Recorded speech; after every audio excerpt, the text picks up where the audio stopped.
Existe muita discussão a respeito da existência de Cristo, porque o papel primordial do mundo, do sistema mundano, do cosmos, daquele sistema que é o contra Deus, esse sistema ele quer acabar com Cristo. Porque Cristo é a única forma de uma pessoa chegar a Deus. E à medida que ele vai lutando contra a existência e pregando o ceticismo e pregando a incredulidade a respeito de Cristo, vai se afastando as pessoas de Deus. Agora, de fato, o Jesus histórico existiu, é o Deus que pôs o pé na terra, ele tem os seus dados arqueológicos, tem também os homens que estiveram próximos dele, os primeiros homens ali pregadores do Evangelho, que são históricos também, que têm as suas comprovações, e o homem Jesus existiu. Narrativas minuciosas como a do médico Lucas, do Evangelho de Lucas, e também o livro de Atos, que é uma minúcia, né? São tirados ali minúcias para trazer, e também os registros históricos romanos. Hoje que nós temos no mundo de bastante conhecimento, vem dos romanos. O direito, basicamente, ele provém dos romanos. E os romanos julgaram a Jesus. Pilatos julgou a Jesus. Então, os registros históricos, de o que nós conhecemos de ata de julgamento, libelo acusatório, todos estão registrados o fato de Jesus também. Então, os evangelhos são, e há diversos outros documentos também que vão comprovar a historicidade de Jesus Cristo. O maior milagre que existe em toda a Bíblia, muito maior do que a ressurreição, muito maior do que os eventos que Jesus fez de acalmar a tempestade e tantas outras coisas, daquilo que na teologia nós chamamos de união hipostática, que é aquilo que subsiste num só a natureza divina e a natureza humana. Colossenses 2,9 diz assim que nele reside a plenitude da divindade, a plenitude da humanidade. Ou seja, ele é 100% homem, e existe também a plenitude da divindade ao mesmo tempo. As religiões veem a Cristo de uma forma, como assim dentro das igrejas, inclusive evangélicas, as pessoas veem. Ele é um ser iluminado, ele é mais Deus do que homem, em certos momentos ele foi mais homem do que Deus, ele é aquele que, por exemplo, nos eventos nós não sabemos explicar, por exemplo, quando ele tinha fome mesmo, ou estava fingindo, quando ele morreu de fato ou não morreu. Então todas essas questões estão nisso, que vem lá do século IV, do século V, no Concílio de Calcedônia, onde definiu o credo calcedônico, né? Onde tratou a respeito da união hipostática de Cristo, quebrando algumas ideias ruins que havia ali de Nestório, de Apolinário, de Eutico também, que tinham ideias erradas a respeito da divindade de Cristo. E hoje nós queremos mostrar isso daqui, que Jesus é 100% homem e 100% Deus. Era ele 100% humano? Era ele totalmente humano? Ou ele era um ser que tinha uma iluminação especial, um profeta acima dos outros? Por exemplo, o adocionismo, né? Dizer que Cristo ele foi era um homem tão bem preparado que Deus o adotou como seu filho. E ele não era de fato Deus, mas ele foi um ser adotado e por isso ele cresceu assim. Então nós temos que tratar da humanidade de Cristo. Ele era realmente humano. Jesus era totalmente humano, ele tinha todas as necessidades, a Bíblia vem falando sobre isso, por exemplo, a respeito das suas fraquezas e limitações humanas. Jesus possuía um corpo humano, ele nasceu, era um bebê, ele foi desenvolvendo o seu corpo, crescendo. Lucas vem falar do seu desenvolvimento ali junto ao templo, crescendo não só no desenvolvimento físico, mas também no desenvolvimento intelectual. Então, e a ponto de que quando ele voltou lá em Nazaré, as pessoas diziam assim: não é esse o carpinteiro?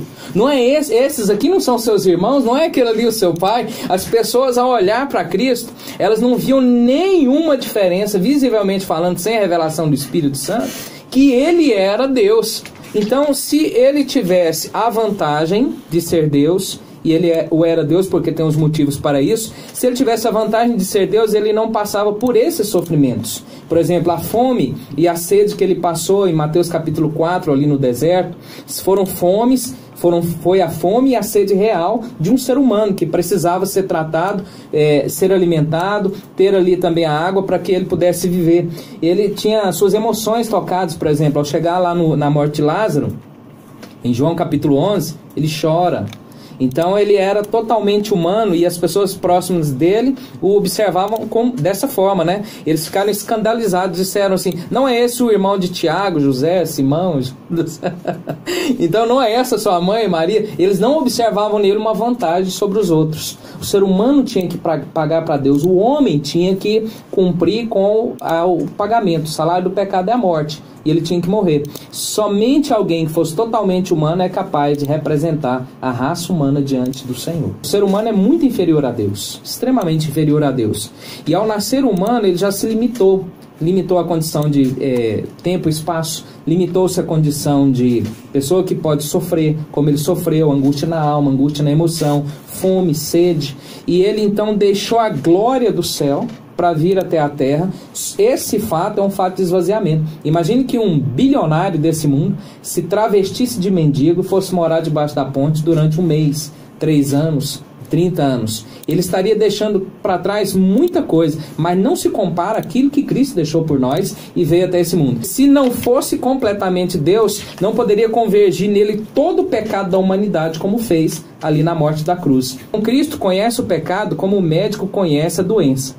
O médico conhece a doença por estudá-la, por conhecer a sua profundidade até onde vai. Diferente do paciente que conhece a doença tendo ela no seu corpo.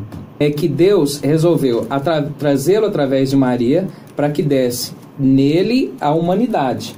Ele é humano, ele nasce como humano, mas ele é concebido e por ele ele é chamado de santo. E Jesus é chamado de justo.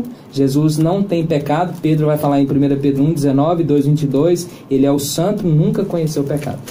O seu corpo foi machucado de fato, ele sentiu as dores da crucificação, ele morreu asfixiado daquela forma na cruz também, ele foi traspassado do seu lado pela lança, ele sentiu tudo aquilo no seu corpo, representando cada um de nós. Porque se ele fosse como os gnósticos diziam, por exemplo, que o corpo nada tem a ver com aquilo que é o espírito. O espírito é iluminado e o que você faz no corpo não tem a ver. Mas, de fato, o corpo de Cristo, o corpo humano dele, sofria os sofrimentos que nós merecíamos. Ele passou a sofrer. E na solidariedade, como o pastor já disse aqui, e representando a raça humana de forma integral. Ele se levanta no meio da tempestade e repreende a tempestade e ela se acalma. Quem mais pode fazer isso e fez isso em qualquer outro tempo? Ele tinha onisciência. Ele sabia lá sobre Natanael, debaixo da figueira, ele conhecia o pensamento, sabia quem era o traidor, sabia quando ia morrer, como iria morrer, quando voltaria. Como ele saberia isso se não fosse onisciente?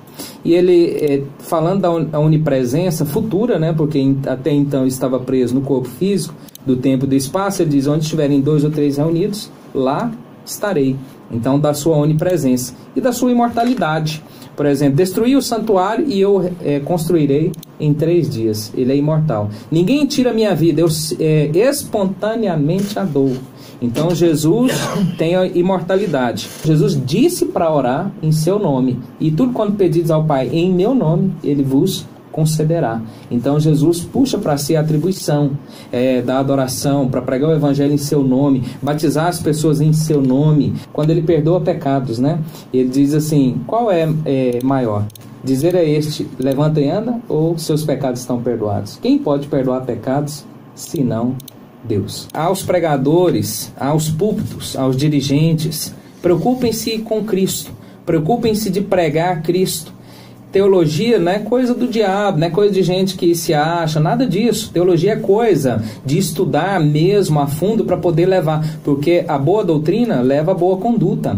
E a nossa igreja, as nossas igrejas, para serem levadas à boa conduta, nós temos que ter a boa doutrina, ensinar sobre Cristo, que nós vemos para todos os lados aí, são pregações de autoajuda, pregações desviando totalmente o foco de Cristo e totalmente antropocêntricas, onde o homem é o centro da palavra, o homem é o centro do debate e nós queremos levar Cristo aos púlpitos. Que Deus nos ajude a cada um de nós a buscarmos a Cristo com mais intensidade, com mais vida, falarmos mais de Jesus e menos de qualquer outra coisa que não seja o Senhor Jesus.